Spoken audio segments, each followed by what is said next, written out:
What's up, everybody? My name is Scoochie Boochie. I was born from a volcano, and now I'm the best rapper in the United States. And I just dropped a new album. It's called The Drinking Fountain of Youth. You can listen to it wherever. If you're a real hero, you can buy it on Bandcamp or listen on vinyl. We also got vinyl for Dad Quest. And I wanted to talk about it. Instead of reaching out to like some sort of online publication interview, I reached out to my buddy, Ollie Hobson. You might recognize him as the voice of the narrator from the Space album On, including this one. And he's also my good buddy and one of my favorite comedians and people in Chicago. I just wanted to talk to him about my album, so I set up an interview of myself, and I also set up the interview within the interview. Welcome, Ollie. How's it going? Good. Thanks for having me. Thanks for having me, even though it's my idea. No, well, thank you for having me. Hell yeah. Well, what do you want to know? What do you want to know when I made you come here and ask me? What, yeah. So what do I want to know that you want to know? Yeah.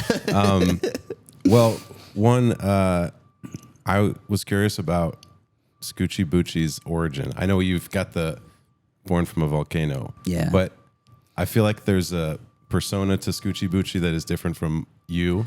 Yeah. And I was wondering where that started. Yeah, I was doing a lot of improv and a little bit of stand-up in college, and then my buddy sent me this app called Rap Chat, which was very easy to just like do a rap into your phone, and we were just doing it over spring break in the Smoky Mountains, just having fun with it. But then I got like really like engrossed in like the writing process of it, and when I had done stand up, I had like sort of worded it too much and rehearsed it too much, so never found it sounded that natural. But rap, that actually helps because it's like on beat and stuff.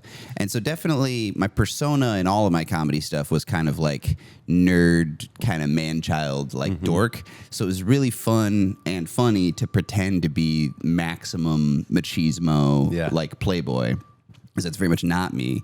And especially when I was, and so then I was in Chicago and I was doing improv with sort of the rap thing on the side with no music connections. So I'd be just in comedy shows. Like I'd be at I.O. and it'd be improv and some sketch or whatever. And then I would just do 3 songs for like a seated audience. And so that for me made it funnier to be like, I'm the best rapper in the United States. And there's like 4 people there that are dating the team that you're opening for, you know? So it was very ironic, I think. And also that's just the most fun way to write rap is like being like, I'm the shit, when I'm very much don't feel that way normally. We'll get to that later. Awesome. And is Scoochie Boochie like the actual name? Is it just something you were like, this sounds cool? Exactly. Yeah, it was a vocal stim that I would yell in college. I'd be like, Scoochie Booch, just on campus, just to my friends and stuff. And then so it was laying around about the time when I started rapping. And then I Googled it to make sure it wasn't taken. And it was like, do you mean Snoochie Boochies from Jay and Silent Bob? And I was like, I don't mean that. So it wasn't taken. And I also like that it doesn't give me the option of taking myself too seriously because it's a ridiculous name. Has it taken on any other like meaning? Is like you have fans now that are like, do they probably associate it or like probably create their own like, oh, Scoochie Boochie means blah, blah, blah. Is there any of that? Yeah. Well, a lot of people do think it is Jay and Silent Bob, and I have to go, no, it's spelled slightly different. Or they're like, oh, this is when I tell my kid to scoot over. I get that a lot, like scoot your booch, which is kind of, that's a phrase people know or whatever. But and then I guess canonically, there's a line in one of the songs on the Space album where that Scoochie is an onomatopoeia for the sound of a jaw hitting floor. So that canonically, that's what Scoochie means at least. This is all canon. That's canon. And then you talked about when you first started writing rap and lyrics. Did you make your own beats at the beginning? I tried making beats for about 30 minutes, and I was like, I cannot do this. I was like, I need to just specialize. If I'm going to do this, I'm really just going to focus on rapping, because there was enough work to do within just that task of figuring out my voice and like how I record and how I perform it. It's like slightly different. And I was like, oof, I can't do this at all. And there's lots of people that make beats. And I started off like on Reddit. There's a subreddit called r/making hip hop, and people just give away beats for free. So that's where I got the beats for like I'm Nice and Gucci Fanny Pack, a lot of like the really early stuff. And so I've always relied on the kindness of strangers as far as beats. But Groovebox at this point has made like 80-90% of my beats. Now you've got Groovebox. Take a beat, because obviously you're editing a lot, and I assume you're changing it to the flow of your song. Are you like, is their beat going to be exactly the same from timestamp 1 to the end, or is it going to change there that way? Yeah, so sometimes when you buy it, you just get the full audio file of the full beat, and you kind of really can't tweak it unless you fully cut it out for a part. So sometimes I just have to just go with what's there, and so it would be the same. Whereas that's why it's great working with Groovebox or these other collaborators where they can send me sort of the bass beat. And then I write the whole song and go, hey, it'd be really cool if something changed here. Can you do a little cutout on this punchline? A lot of what I have Groovebox do is just punchline enhancement, where I'm like, this is a funny line. Make the beat go away for a second so that this gets harder. And when you write lyrics, is it often that is it always like, I've got the beat and I'm going to see how this inspires me and I'm going to figure out what the song is about through that? Or do you have like, I want to write a song about dinosaurs. I want a song about having my butt is a car, like where does it start? It can start in a few different ways. Sometimes like for instance, actually with car butt, I knew I had the song idea, which is it was just one line on my notes app that said I drive on my butt like a car. And I went to Groovebox and I was like, let's sample like a Mario Kart to do like a car type thing. And he made this beat and I was like, cool. And then I came back a week later. I was like, I wrote a song about dinosaurs on that. So like the song "Dinosaurs Are Back" is a Mario Kart that's sample. so funny. Because it's like a lot of times the beat I tell him to make, I write something totally different to it. There's another one where after we did the UP song, we got invited to do shows there immediately. So I was like, let's do a song. Like I was like, give me some Hawaii type beats. Maybe we'll get to go there.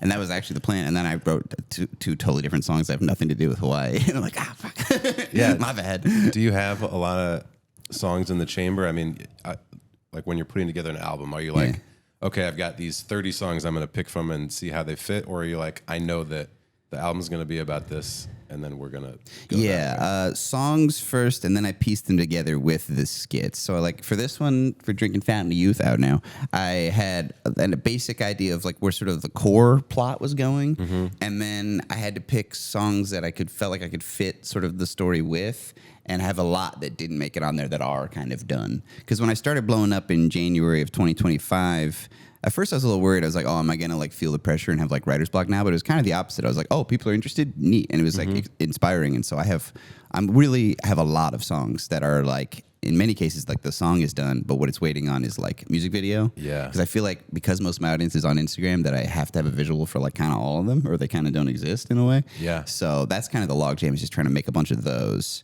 so people can see them and then go listen to them. Yeah. That's usually the order it goes. You mentioned blowing up. Like, I feel like it was a pretty fast rise. Yeah. What like, how did that feel just generally, and does it feel the same now, or have you? Yeah, that was nuts. The old saying of the every overnight success takes 10 years is like literally that. Like I started rapping in 2015 and it was 2025, and it was my, Car Boat was my 5th single after my 5th album. Yeah.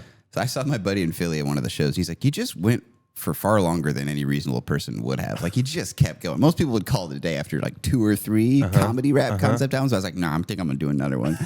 And I really started to like work through emotionally being like, I think this might just be like fulfilling as a pursuit, and it's just not gonna happen. It's just like a hobby that I'd spend a lot of money and time on. I turned 30 and stuff, and I was like, it's probably, it would have been a long shot anyways. And I had just kept throwing shit at the wall as far as like, reels and TikToks and stuff. And then finally, Car Butt and then Rich Baby kind of back to back. And I was actually in LA for like a week doing Holy Smokeses. And because I was like, maybe this will work instead. And then I was hanging out with Caroline Easom, who used to be a teammate of mine and has like a big internet following. She's like, and she was kind of prophetic. She was like, it could happen any day. You could wake up with 10,000 more followers. I was like, I don't think that's gonna happen. And then like it started happening while I was hanging out with them. And then I got on a flight with like 10,000 followers, and I landed. I had 20, and I was like, it's happening. And it just felt like, it's just this crazy. Like every time I look at my phone, it was like with the notifications. And then so then I was like, it was what had previously been a bummer, which is no one finding me for my entire 20s, was now actually an asset, because I had this huge back catalog of stuff people didn't know about. Yeah. And to this day, I post stuff from like 2019, and people are like, this new one's weird. Why don't you have a mustache? Like, So I had a bunch of shit in the can. And so then when I reposted I Have Sex, my music video from 2020, that super blew up. And like Justin Bieber and SZA put in their stories and stuff. And that's where a big chunk of the followers came from. And a lot of the videos that you made that went viral, you did all that mostly yourself, right? And pretty much. Do? Yeah, I majored in video production stuff, and I edit most of my music videos. A lot of times the way we do it is I will pick out all the takes that I like and get it to a pretty advanced stage of the edit, so it pretty much looks like the video you see, and then I just give it back to whoever shot it and say, please do color correction and like effects and transitions, just like that layer of polish. Because I have an instinct for like the timing and like sort of the content. I have no instinct for color. I'm literally just like, I don't know, it's greener. Yeah. I have no idea. Color's hard. I'm like, now it's more purple. I don't know what to tell you. It's darker. Lighter, it always looks wrong. But I do all the editing, and that's, if I had only focused on just rapping, this wouldn't have happened, because you have to before anyone knows about you or you have any money, you have to do a lot of it yourself. And that DIY mindset has been a big part of it. So like, yeah, I mean, I have sex. I literally shot it myself as well. Just tripod, walk in front of it, dance, go back in the woods, and then edit it. So like, by the time anyone out there hears my songs, I've heard them thousands of times because in the process of writing it, I'm starting over and hearing it over and over. And the process of recording it, I do probably 30 takes, and then picking those takes, listening to each of those 30 takes for these 4 bars, and then editing it is a whole nother batch. So by the time the public hears it, I'm like over it. Yeah. I've heard it. 100%. Yeah. I've experienced that in some level. And I feel like it's always helpful if you have a confidant that you can send stuff to once your brain is done with it. Yeah. You have people that you're like, I trust them. I'm going to send them this to make sure that I'm not crazy on what this sounds especially when it's comedic. You're like, is this funny? I know this is funny when I wrote it a while ago, but now I don't even know what it means. What am I talking about? I wrote this about the Enron incident. Yeah, that's also why I don't do anything topical, because it takes me a while to get it actually out there. And that's also why I don't reference any celebrities, because you never know when they're going to become like a touch point for like something bad. So you're just like, I can't include anyone. Have you ever had a celebrity in a song? I mean, I made it a running joke early on that Scoochie's favorite drink is Ciroc, and that's like Diddy's brand. And so now they get comments like, "Why did you pick Diddy's drink?" I was like, "I didn't know he was like Diddy. I just thought he was Puff Daddy." Have you altered it on a new song? You're like, actually, my new favorite drink is blah blah blah. I should. I'll find one of those innocent liquor brands. None. There are none. You know, you talk about. You mentioned your improv and comedy background, and obviously, a lot of your. I feel like most of, if not all of the albums are conceptual, and then they have interstitials with comedic sketches. Yeah. It reminds me of like the Dre and Snoop albums I heard in the 90s, you know, where they had all those like little like weird comedic bits. Yeah. What is the inspiration for you? Is it just because you like doing comedy and you're like, I want to input some more stuff in there? Part of it is kind of burnout prevention in the process of making it, because you don't always feel like rapping or writing raps. And so then it feels like I get to just use a different part of my brain, so I can always be working on something. It's just and because I also am editing it or whatever, there's like a few different ways I can like be productive towards it. And then also like, you know, they always say like in terms of like writing what you know, like I do know like sci-fi and fantasy. Like most rappers we love them because of their like real life story. You know, Jay-Z was a drug dealer in New York. Eminem from 8 Mile. My actual story is like went to liberal arts college. Like it's not, but what I do know is like sci-fi and fantasy and stuff. So I like weaving the lore in there. It started with Atlantis, with my third album, where at first I was going to call it the Atlantis tape, and the idea was that it had been thrown into the sea, and I'd found this like cassette or whatever.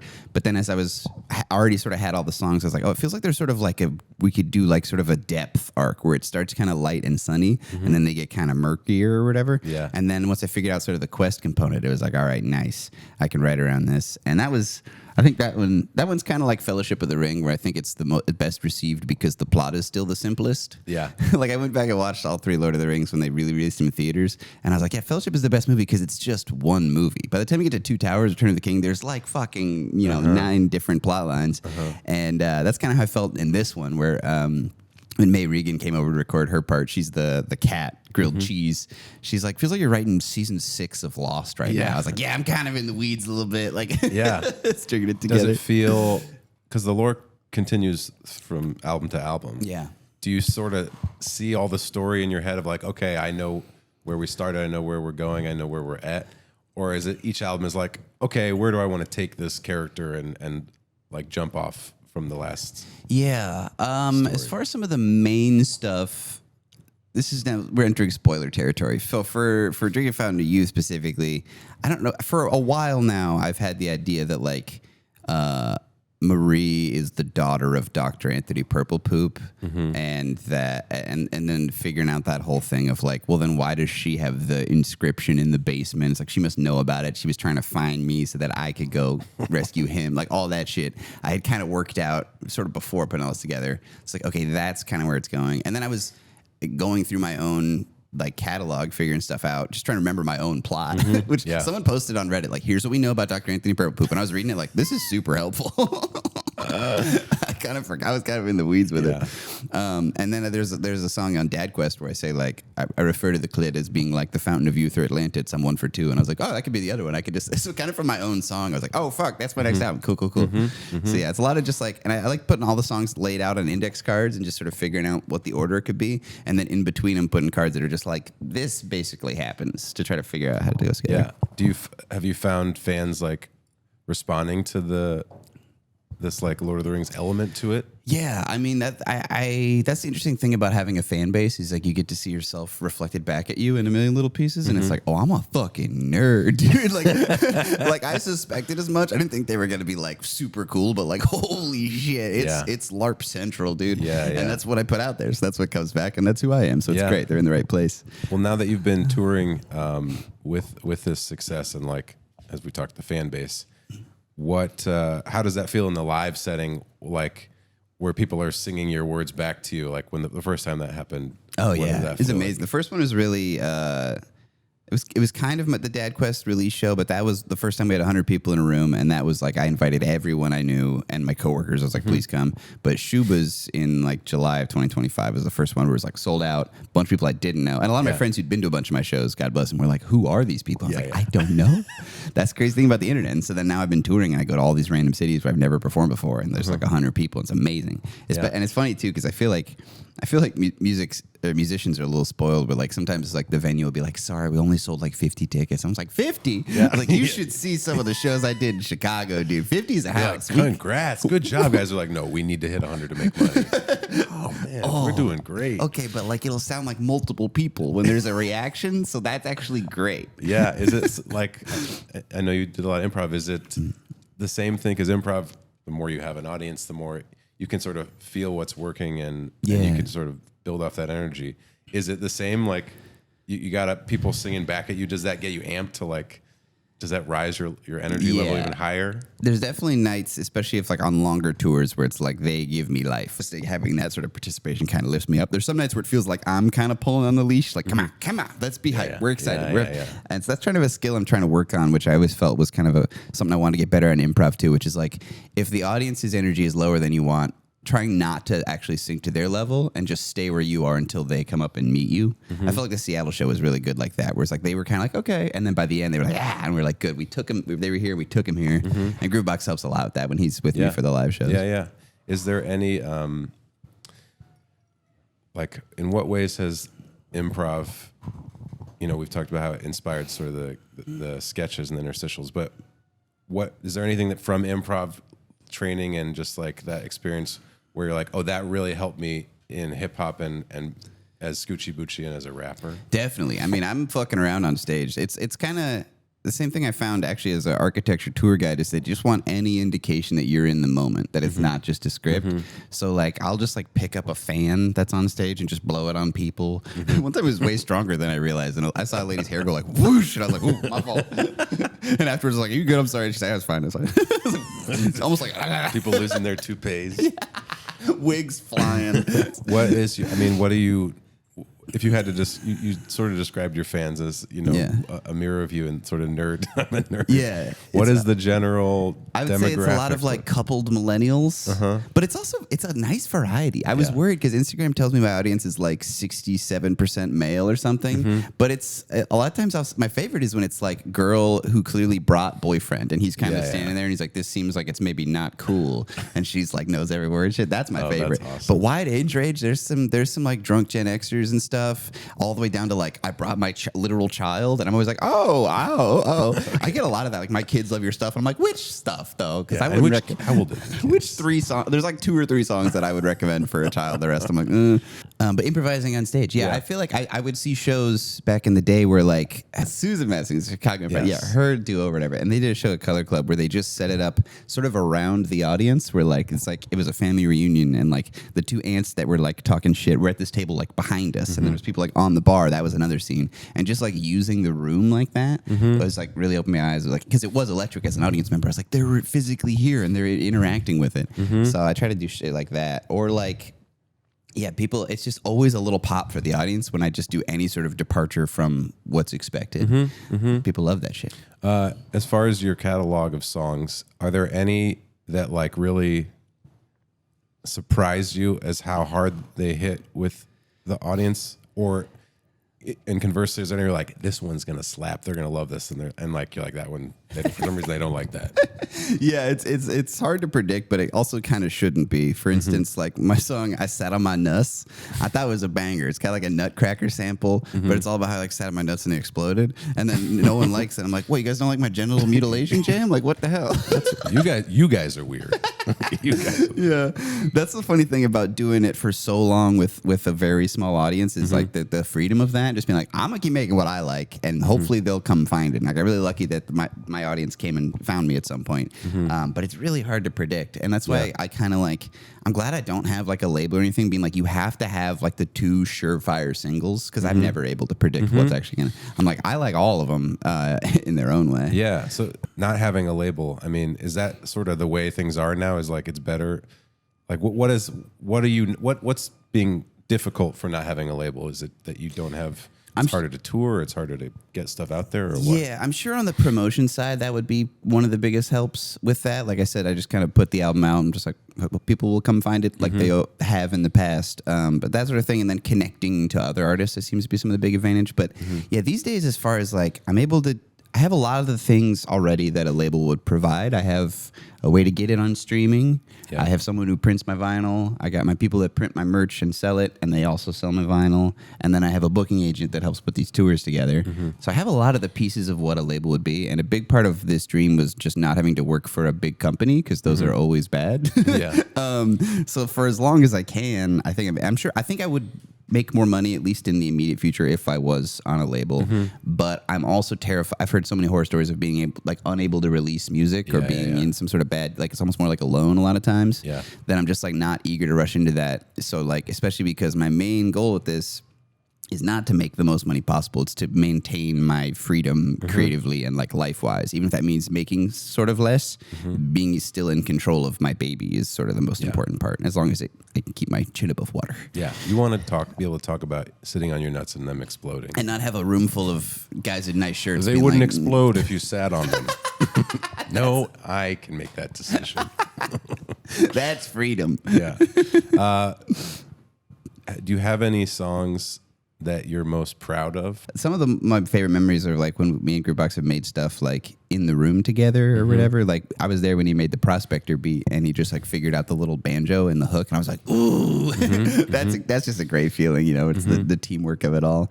Yeah, they've kind of ended up sort of in 2 categories in my mind, which is like funnier word one that would work for a seated comedy audience is sort of one batch versus like standing audience more lit. And so a lot of my ones I used to do at these comedy shows feel like a dip in energy when I do them in these now standing kind of concert ones that I like doing. And so now that's got me writing differently where I'm like, this one I don't think I would have written back in the seated comedy days because it would have been awkward.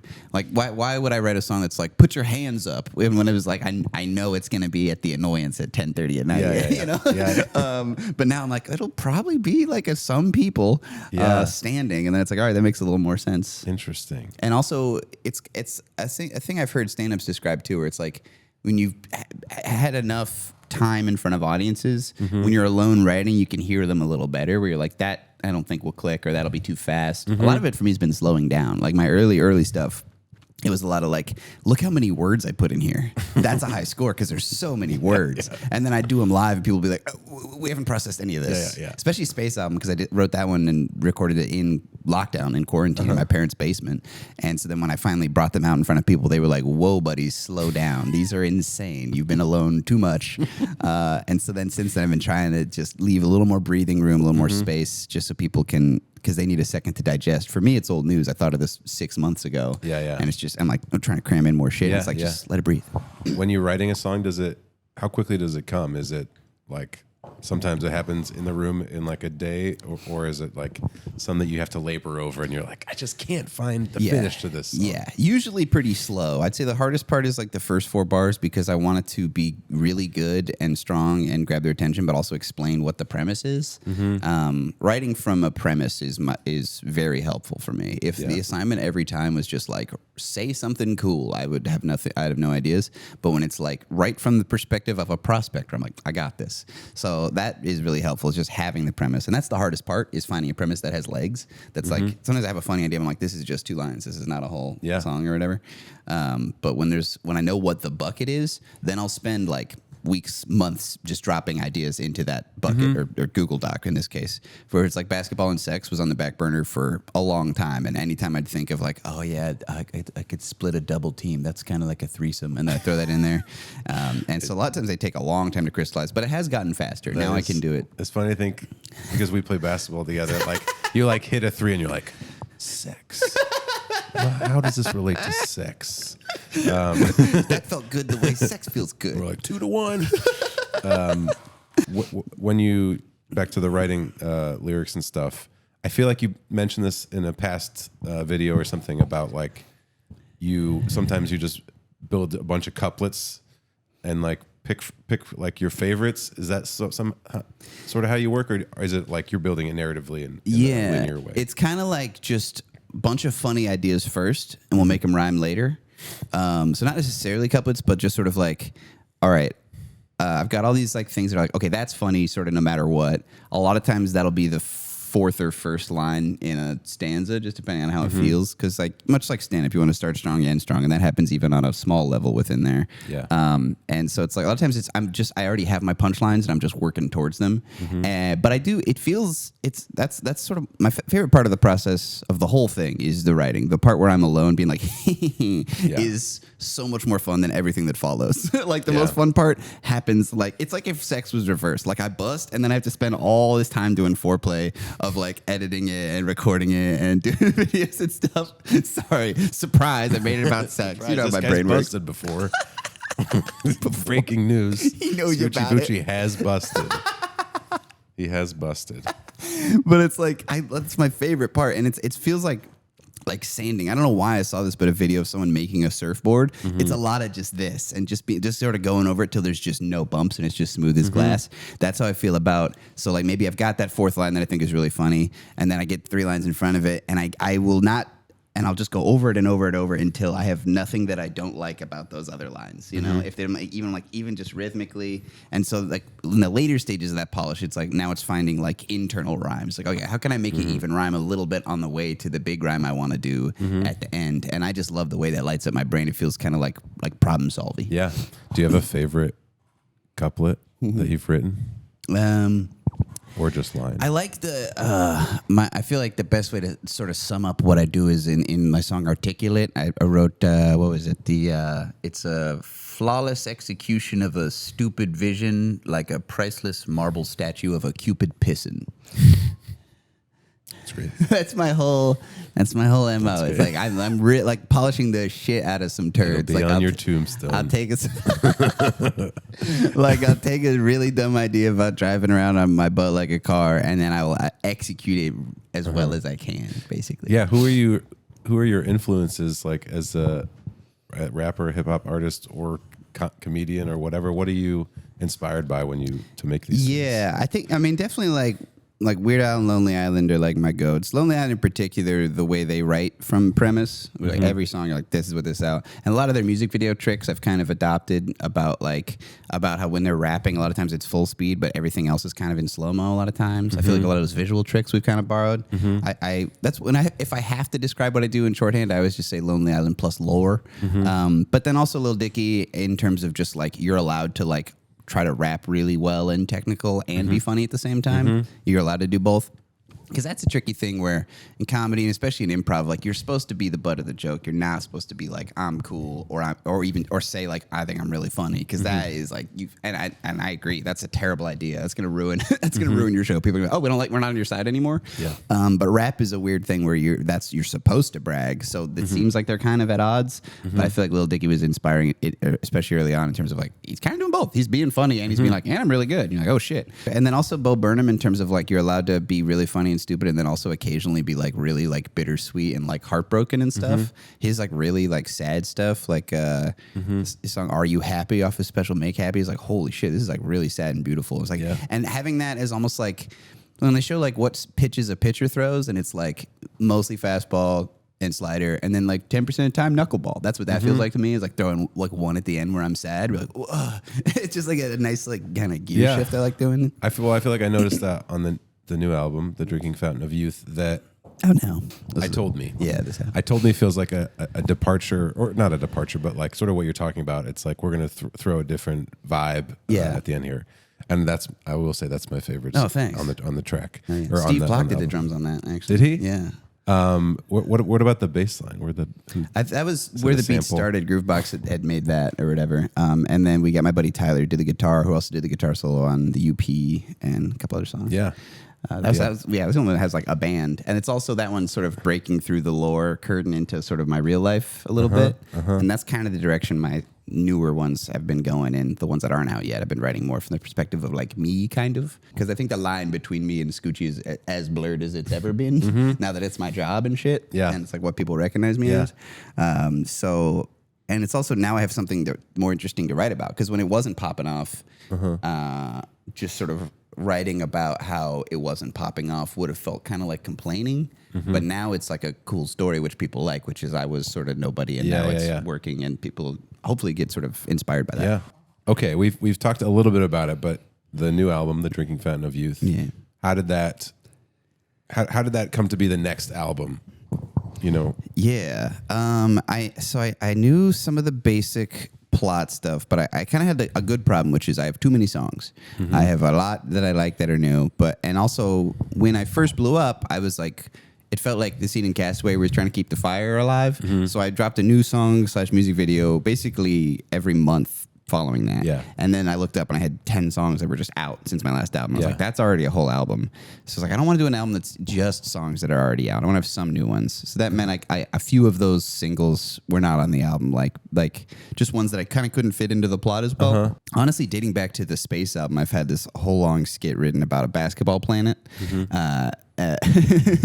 It's a ton of basketball lore. Like I have so much, but it's just always been too big and unwieldy to fit into sort of any of the albums. It's a basketball and sex, sort of its own single or whatever. It might pop up at some point. Or like Goat Sound Effect is just sort of a rap banger with no specific like sort of story attachment, so that one didn't make it or whatever. Whereas like I felt like I could definitely work in like Prospector, Easy Money, we just write a skit. So a lot of the ones that made it in the album were just because I felt like they work with the skits. And I did feel kind of bad dropping an album that had so many songs that are just already out, because for the people that are really into it, they're like, I've heard these. But it's also like, most people are not as into this as me. That they probably caught like a couple of the singles. Maybe they heard Rich Baby and Car Butt, but missed the other 6 or whatever. So I was like, let's just put them on there just to get them on wax and stuff, especially because vinyl's a factor now too. It's like, I want to have them printed. And then we'll have, handful of new ones. And if it's for the people that are like, I've already heard all these, thank you. And that also means they're probably more likely to be really into it. And actually might be the reverse, where they might be like, why isn't Waldo on the album kind of thing. So I was trying to take a more patient approach. I'm like, we are going to get to the new ones. But let's sort of codify these. Let's put a story around them. Have you had any pushback from people that there are out songs they've already heard? Not too bad. There's a couple people, and I'm like, I kind of agree. I'm also bored of these. The analogy I would use is like this. I kind of feel like taking a dump. Like it's new shit to y'all, but it's old food to me. Like, I mean, I think just the nature of you drop singles before the album comes out is already there forever, and so like I have also had the feeling of when my favorite band releases a single, and I'm like, oh, this song's awesome, can't wait for the album. And then I've heard it so much that when the album is, I'm like, I'm gonna skip that one. But it's like that's unavoidable anyway. And I already got the plays one way or the other. So they can listen to me either way. But and then you mentioned vinyl. Did you do vinyl?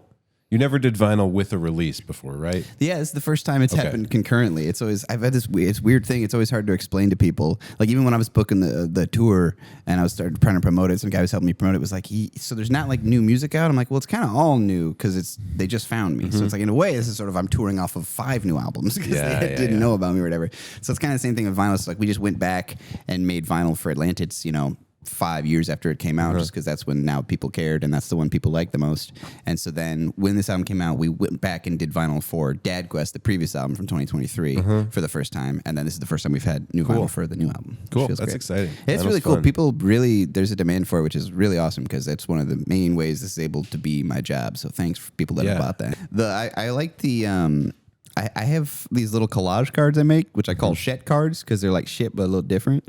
And I just made those just purely for love of the game. I just liked making those. I was very single for quite a while. I don't know if you can tell. I was making these collage cards, and then as I started making, in the Atlantis days, I needed some sort of visual that wasn't a full music video. I would just have like the card, just like a YouTube video for the song, just boom, the card, and so it's become sort of part of the visual language of it. So I worked with a layout designer guy who made. So if you buy the vinyl, it has a fold-out, like, cool 6-panel thing. That's cool. And on one side, it's all the lyrics and the occasional, like, collage card, like, scattered around. And on the other side, it's like a vertical, like, poster. Yeah. So for Dad Quest, it's like me from a bunch of different music videos, like, with this cool background. And then for Drink and Founder Youth, I posted this picture of me with a big fat ass. So... The story there is my buddy AJ shot those photos down by the lake with the stained glass that we got for the album cover, and I was like, cool, can you remove my back pockets like sticking out? He's like, I got you, and he sends it back, and I just got this juicy ass. And that's with the picture so that's you the poster. took, right? So the actual album, it's like the normal album cover with just the glass, the regular back jacket of me holding it, and then when you fold out the poster, it's me with amazing. a dumper. Oh, that's and great. there's like this little like gold trim around the edge, and the only thing protruding above the gold trim is my juicy ass. It's amazing. I didn't notice it at first when I first saw it, and then when you mentioned it, I was like, "Oh, Good you got Lord. a dumper." He did it. What's unfortunate is he did like a nice job. Like it was it good. looks Like real. I was like, oh God, I hope I'm not finding out my type is just me with a fat ass. That's terrible news. You know, there's worse things. That's a horrific realization. But yeah, it was funny too because I jokingly texted back more, and he sent me one with like a humongo ass. Yeah. And so I had sent both to my designer guy. And he was looking at sort of regular juice, and he goes, "Is this one enhanced?" Because he'd been desensitized by the jumbo one. I was like, "That's not my real ass, dude. Come on." That's so funny. I mean, to me, the lyric book is so awesome, or like having the lyrics written. And not to make it about me again, but when I made mine, I wanted to do that, but I was like, I can't. It just costs more. It costs more. Pretty much. But it is so fucking awesome to have lyrics. Like growing up, you know, having just CDs. But like my favorite thing was, oh, what did they say? What did they actually say here? Like then you can get them in your head, and then you can listen to the song in a different way. So that's awesome. Yeah, I had a Tyler the Creator album that had that, and I was like, oh, this is sick. And I also, because I'm very proud of the lyrics, and I really want them to get them, because I get, and that's why I always put captions on my videos, partially because it's just smart because people watch them with the sound off, but also just because like this is the forefront. I think it's the best part of it is the lyrics and the jokes and stuff. So I put them big letters right in the middle. We shoot music videos that we have that in mind. Like there's going to be captions right here, so leave space. And also, and it's amazing how many times I'll have a caption on the video and then the comments will still quote it wrong. Like I personally typed out what the caption is. This is what we know. People are dumb. People are dumb. I'm dumb. We're all dumb. We need a little help. And I'm still so thankful for that comment because every comment helps. But it's like it's not what I said, and it's also not what I typed to you right now. You a freaking bot? Tell me you're a bot. Why are you so stupid as a bot? I asked this about generally your favorite couplet, but do you have a favorite line or couplet from the new album? That's a good question. Thank you. I Finally needed that. I've been waiting on that. But I once dated somebody who hated when I said that. She thought it was patronizing. I'd say, good question. She'd be like, don't, because then it's like implies that you're surprised I did a good one. And I was like, no, literally it's a good question. I like and then calling you're them like, out. that's funny. And she's like, Don't say just that laugh. either. Yeah, it's kind of the same energy. I like in Killing Time, there's a part where I'm envisioning myself as an old man on his deathbed, and I'm talking about just things that make me want to die, and like the nurse puts on cable news, and so I pull my own plug, and they're like, "Grandpa, what the fuck?" And I say, "Don't cry, it's been a crazy trip." They're like, "Don't break stuff, we got to pay for it." Just like it becomes like a little scene out of nowhere, which is fun. Kind of similar to what I did in I'm Too Fertile. It starts off about being too fertile, and then at the end it becomes about how I'm bummed that I can't go back to this Outback Steakhouse because I impregnated an employee there, but that means I missed this other employee, Ronnie, and it just, as I was writing it, just complete right turn into this other thing. I like that feeling. It's almost like a Simpsons turn where like they started the episode and like it seems like it's about one thing and then it just goes like this. kind of a similar thing with like Thick Dentist, where it starts off just about a thick dentist, and then it becomes about the various water vessels that she's destabilizing with how thick she is. It becomes more about different boats being like rocking or whatever. It's like, that's not how it started, but that's how it ended. So I love when I find those, because it's like, it means not only did I find a premise, it's like I found a turn within it. That feels really good. And then Ronnie has now become a huge part of the canon and is voiced by my roommate, James Dugan. Nice. Who also played Jesus. He's also Jesus. Yep. And the friend I mentioned Spoiler, Ronnie is Jesus. No. That's all Ronnies are Jesus. In all timelines. Yeah, I've been really lucky that I just have a lot of like friends that are just down for random shit like that. Like the same friend who had the record player that I did the test pressing on. He's Shit Willie in the Prospector video. He's and we on the way to the shoot, I was like, wait, can you juggle? He was like, no. Why would you assume I can juggle? I was like, we'll fake it, because he has to juggle fake poops. That's like part of it. And so I just have friends that are just really down for whatever. Have been super helpful. What do you feel like is unique from the new album that is not in the other albums? I definitely took a slightly different approach with the skits, because like we mentioned earlier, a lot of the whole cast is like my improv friends, many of whom you can see as guests on my podcast, Holy Smokes. But it's just sort of like, I feel like I have access to this insane pool of really funny people that aren't famous, because it's just improv. And so it's really cool to use them. But a lot of times, especially early on, first time I did that was in the Space album with all these voiced characters, where I gave them these really detailed scripts, including what I gave to you as a narrator. And I was like, oh, I didn't let them improvise at all. And they're not actors, they're improvisers. And so this time around, I had everybody come over and or send remote, and I let them improvise for like an hour, and in some cases picked like one line from it that was really funny. And what was great is, so there's a skit, the last skit is called When You're Too High and Your Friends Try to Help. And that started as, the premise was going to be all these different characters that are friendly to me, all my sort of friends and family characters, genuinely trying to like help me not freak out.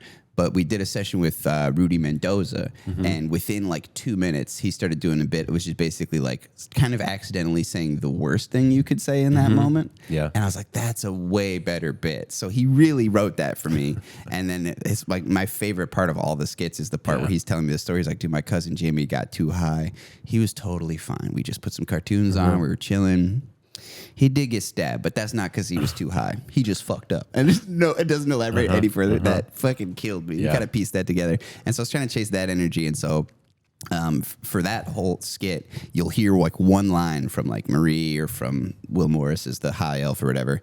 And each of those is just one line from like usually like an hour session of just sort of as they're saying stuff, me pitching stuff to them coming up with other stuff.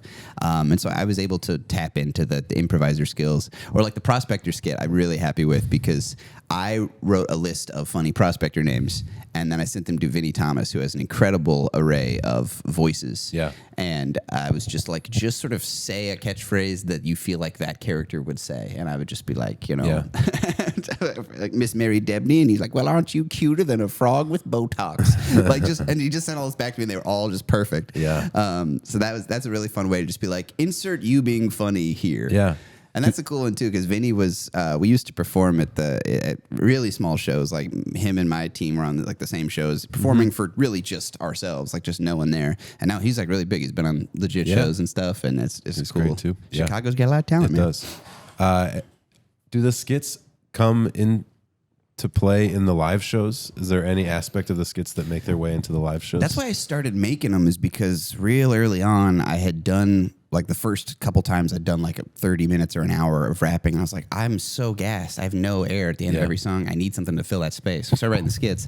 But then I got so into the lore. They're all like a minute and a half. And that's way too long to just be on stage waiting. And like they paid to be here and I'm just not doing anything. So they don't serve that function like at you would all. Just play the audio of them? Yeah, I was a blackout. Sometimes I'd just sit there. You know the feeling of being at a one-person show and they do a blackout and you can hear them shuffling around, like changing, and everyone's just, like applause is just That's done. amazing. At the old LSI, that's where You're teaching them what a bat is in little chunks. For those who don't know, a bat is an improv show where the lights are out. So all you hear is audio. Exactly. That's great. So I was like, oh, fuck, this is actually awkward live. And I was like, well, I guess these are just on the album. And now I kind of have other tricks for that. Me and Groovebox were doing a show in New York, and I was battling a cold. And I was like, dude, at some point, I think I'm just going to have to leave and go cough. So if I do this, just play a random song. Yeah. And he played All Star by Smash Mouth, and everyone sang it like full throat, like going hard. Just in the middle of the set? In mid-set, I left, Oh, and I'm in the bathroom going like... And people were like, somebody.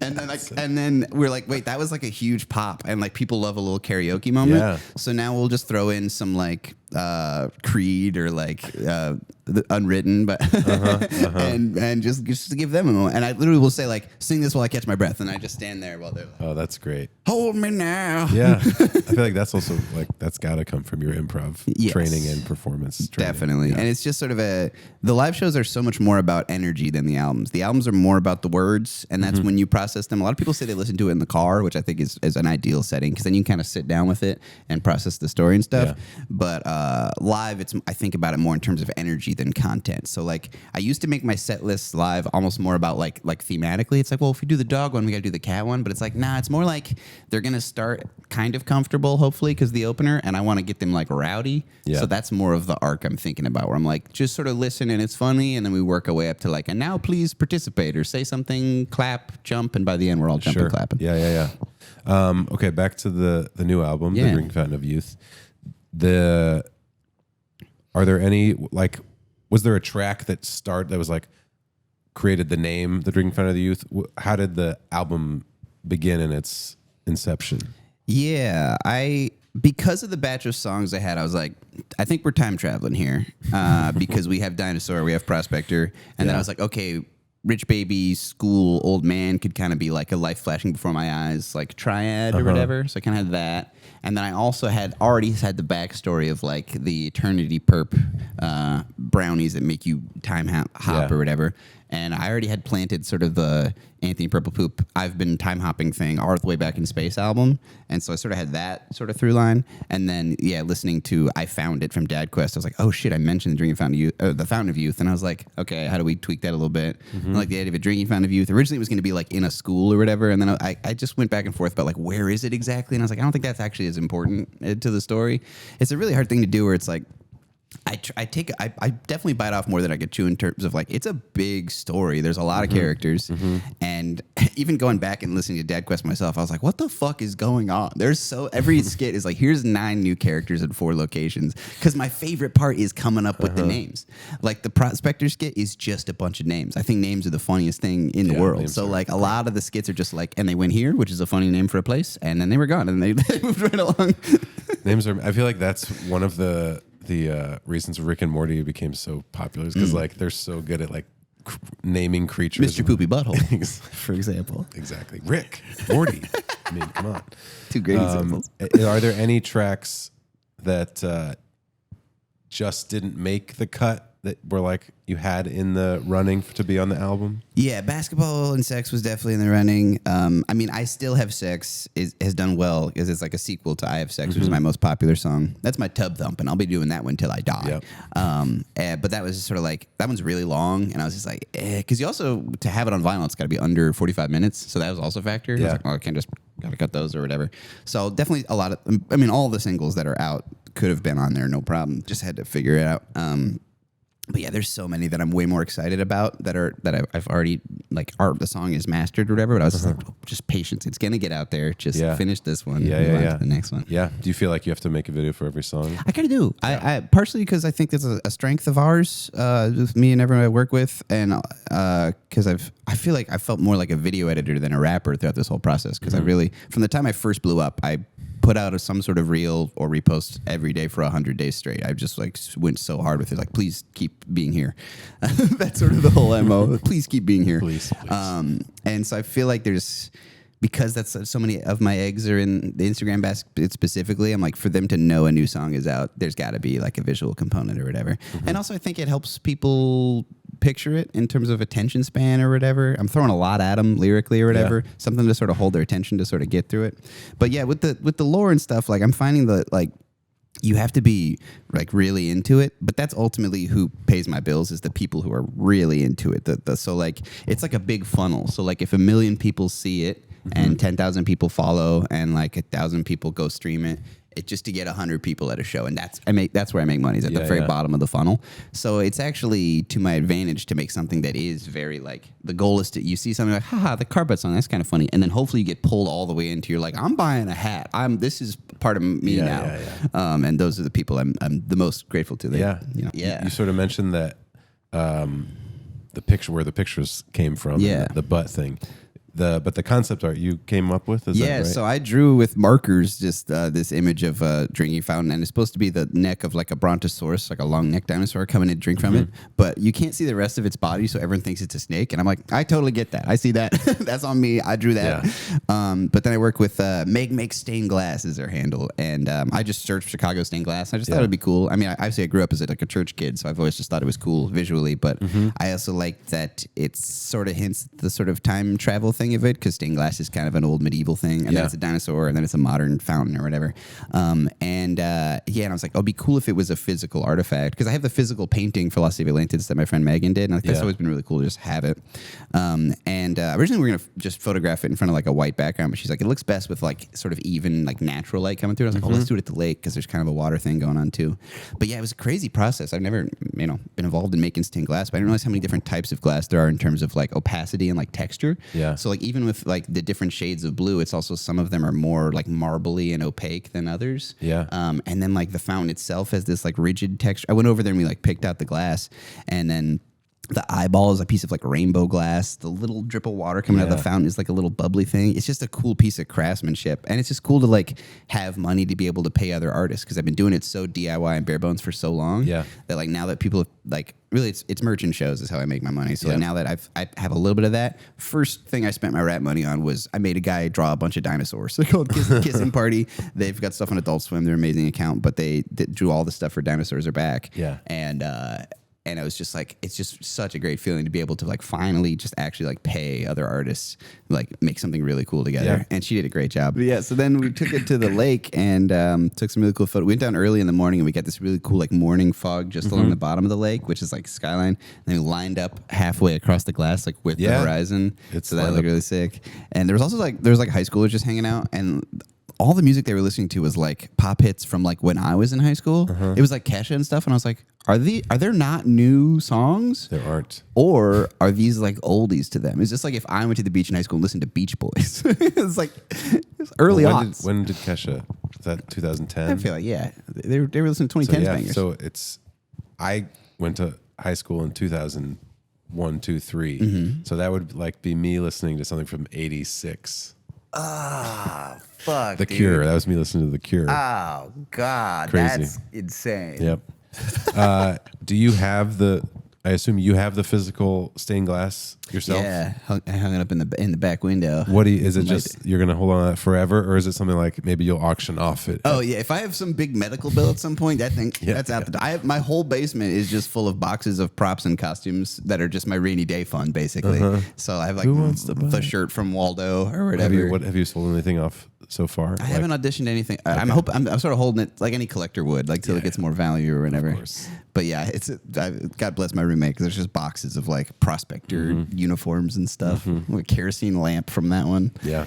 If you could collab with one hip hop artist / rapper, who would it be? 2 Chainz. 2 Chainz? 2 Chainz. Why 2 Chainz? I love 2 Chainz. I feel like he's a great example. There's many rappers like this where like quote unquote serious rappers are effortlessly really funny and imaginative. Yeah. And he's a big influence of mine. I feel like Action Bronson is another one where I'm like, people like, I think their real fans understand that like this guy's fucking hilarious. He's got bars.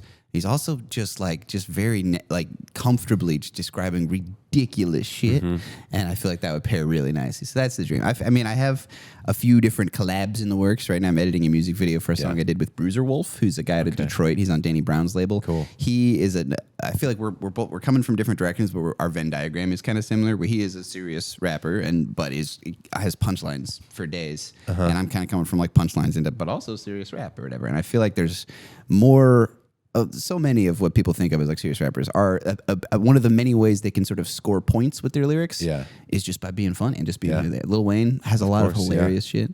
Have you ever written a diss track or do you want to write a diss track? I actually have a song working on right now called Being Mean, and the first line is being mean is not my MO. Because like I definitely have sort of like a smiley like stage presence or whatever. But it also is really fun to write sort of disses in the abstract where it's not at anyone, but you're sort of generally shitting on the competition. Yeah. That's a big, base thing of rap is just being like, you guys suck. I'm the best, actually. And those are, I did a little Trump hand there. I didn't mean to, but actually, I'm the best.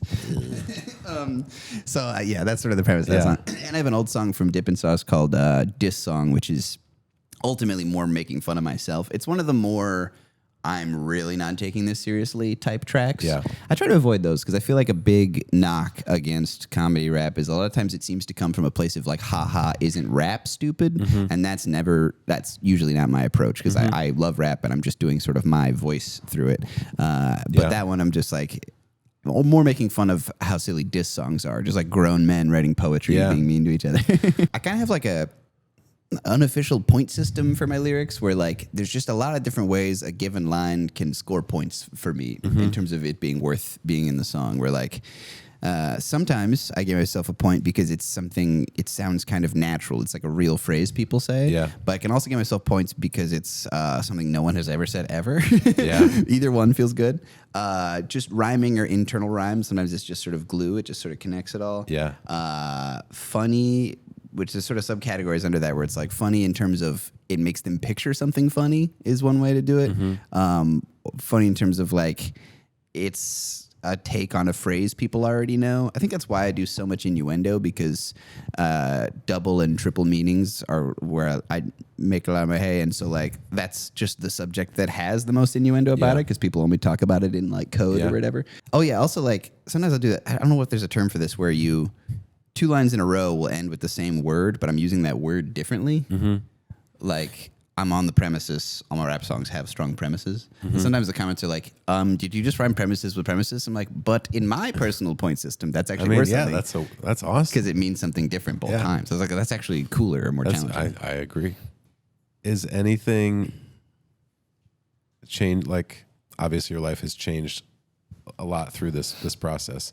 Anything specific where it's like, one of the best changes that you've encountered in this experience? Definitely meeting my fans, because like I said, it's like seeing yourself reflected back at you. So they bring me a lot of like really creative, like little crafts and gifts and stuff, and just seeing them, saying just really nice stuff. I've been super lucky. I mean, the way people on the internet usually are is just the default setting is kind of like mean or knock it down, but I get some really positive comments and stuff with I'm really appreciative of. Yeah, and I what's think the it's best, sorry to cut you off, Oh, yeah. best compliment you've ever gotten? I don't know, definitely some version of just like, wait, this is actually good. I think, which is what I wanted. Like, which even that is kind of like a backhand compliment. There's my expectations were low. You're awesome. I get a lot of those like, why do I unironically like this? It's like, because I tried really hard. I don't know. Yeah.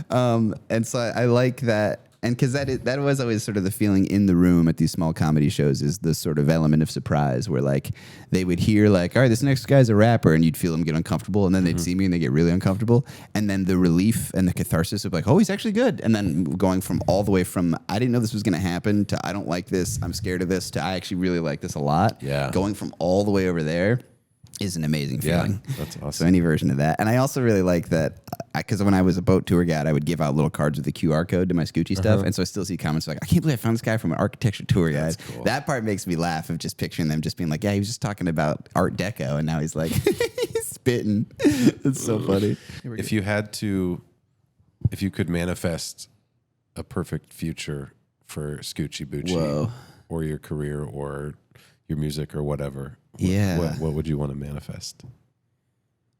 I mean, my dreams have come true, like in the sense that my dream was always just like have making what I like making be my job. So there's a sense in which we're already there, but it's just like that, but better. Whereas like touring is still really hard because a lot of it I'm just like driving myself or whatever. So like there's a more comfortable version of that. Obviously, I'm always stressed about selling tickets, so please come to shows. We're going to be on tour really soon.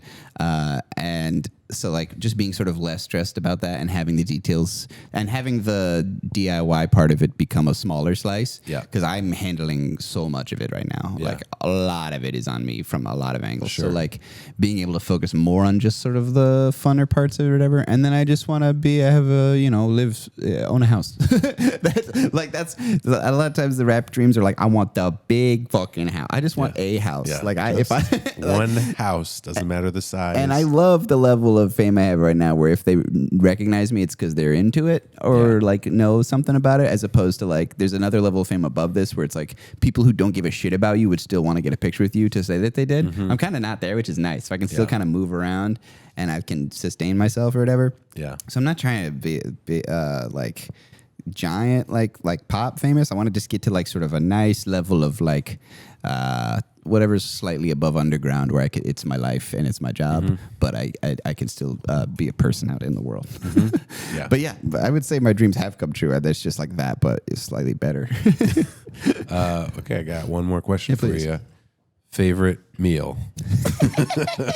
Now the hard-hitting stuff. This is the tough stuff. We've built up to the tough stuff because you're going to disappoint a lot of people with this answer. Dude, this is going to set a fire in the comments. Honestly, like straight up Thanksgiving. Just Thanksgiving. The whole spread. I mean, turkey, whatever, but I'm a big rolls guy. I like, there's like a broccoli casserole thing my mom makes, sweet potatoes, the pies. The whole thing. Pumpkin pie? Apple pie? I don't fuck with pumpkin across the board. Okay. Yeah. Interesting. I've seen them on the inside, and I know that they are wrong. They're ghoulish. they're too ghoulish gooey and ghoulish, dude. They're part of Halloween. No, thank you. Before we go, I think we're all set at time. Tell them about Colors for Colors and where they can find that. Great. Thank you. Yeah. Color for Colors is my music moniker, and you can find it on any streaming platform. Color for Colors. I have one album, and maybe there's another single somewhere in there, but the album is called Heartache, and it came out 2022, and it's a personal album about the loss of my sister, and it's the only album I've ever made, and the way you're talking about the album, it's a lot of work, and it's a long process, and and can they get vinyl of it somewhere? They can't get a vinyl from it. You can DM me, and I have like 200 vinyls sitting somewhere in storage, and I will gladly send it to you. You can hear him as the narrator on the Drinking Fountain Youth and a lot of my albums. Drinking Fountain Youth is out now. You can listen to it wherever. Best place you can do it is buy it on Bandcamp or on vinyl. We got vinyl for Dad Quest and Atlantis as well. Bunch of new merch, including booty shorts. We got koozies. We got quality over quantity shirts, sailor hats. This is my life now. I'm accidentally in the t-shirt business, so I really appreciate if you can buy any of those. You can also join the newsletter at ScoochieBoochie.com. That also has all my tour dates. We're going to be out west in August, and then a bunch of Midwest, Canada, East Coast dates in September, and then I'll join up with Starbomb, and I'm open for them at some big-ass venues, and a lot of those shows are going to sell out. And so if you want to see me performing in front of the biggest crowds I've ever performed for, come see me at those Starbomb dates, but we'll put all those links in the description. Thanks for listening to stuff. Thank you, guys. Thanks for interviewing me. Thank you. Can I just say one more thing? Yeah. Scoochie Boochie. Nice.